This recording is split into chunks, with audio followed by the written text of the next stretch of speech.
Hello നമസ്കാരം. ഞാനിന്ന് പഴുത്ത മാങ്ങയിലൊരു മാങ്ങാക്കൂട്ടാൻ ഉണ്ടാക്കാമെന്ന് വിചാരിച്ചു. പഴുത്ത മാങ്ങ കിട്ടിയപ്പോൾ അതിൽ തയ്യാറാക്കി കാണിക്കാം. ചട്ടി അടുപ്പത്ത് വെച്ച് വെള്ളമൊഴിച്ച് നമുക്ക് ചെറിയ മാങ്ങയാണ്, പുളിമാങ്ങയാണത്.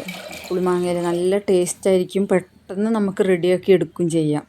ഈ മാങ്ങ അടുപ്പിൽ നല്ല വെന്തതിന് ശേഷം നമ്മൾ മഞ്ഞൾപ്പൊടി, മുളക് പൊടി, ഉപ്പ് ഇട്ട് നല്ല മാങ്ങ വേകുന്നത് വരെ അടുപ്പാവുകൊണ്ട് കുറയ്ക്കാനും ഇതാക്കാനൊന്നും പറ്റില്ല. അത് തിളച്ചും കൊണ്ടേ ഇരിക്കും.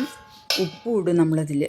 ഉപ്പും ഇട്ട് നല്ല വേവിച്ചെടുത്തതിന് ശേഷം നമ്മൾ ശർക്കരപ്പാനി ഒഴിക്കുന്നതിലേക്ക്. അപ്പോഴേക്കും നമുക്ക് അരപ്പും റെഡിയാക്കാം.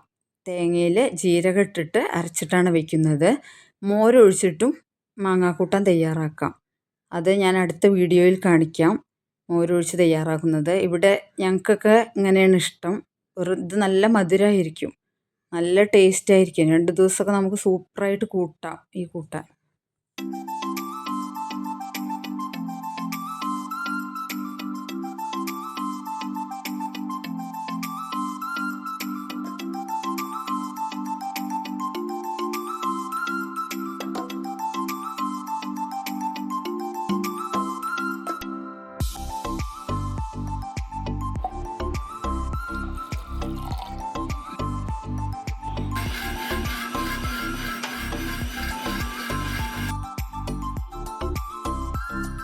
ശർക്കരപ്പാനി നമുക്ക് മധുരത്തിനനുസരിച്ച് ഒഴിച്ചു കൊടുക്കാം. നല്ല മധുരം വേണ്ടവർക്ക് അതിനനുസരിച്ച് ഒഴിക്കാം.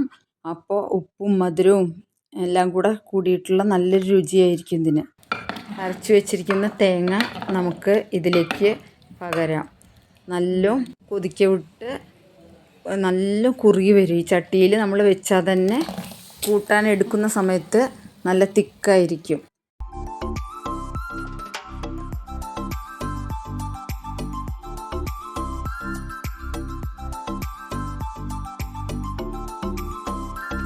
തിളച്ച് വന്നതിന് ശേഷം കറിവേപ്പില ഇട്ട് കടുകും വറ്റൽമുളകും വറുത്തിടാം. എന്നിട്ട് നല്ലൊരു പാത്രത്തിലേക്ക് നമുക്കിത് സെർവ് ചെയ്യാം.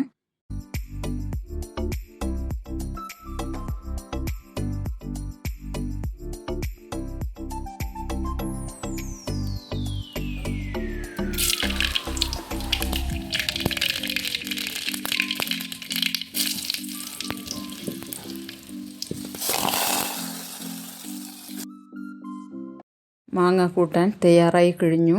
എല്ലാവരും എന്നെ സപ്പോർട്ട് ചെയ്യുക. Thank you.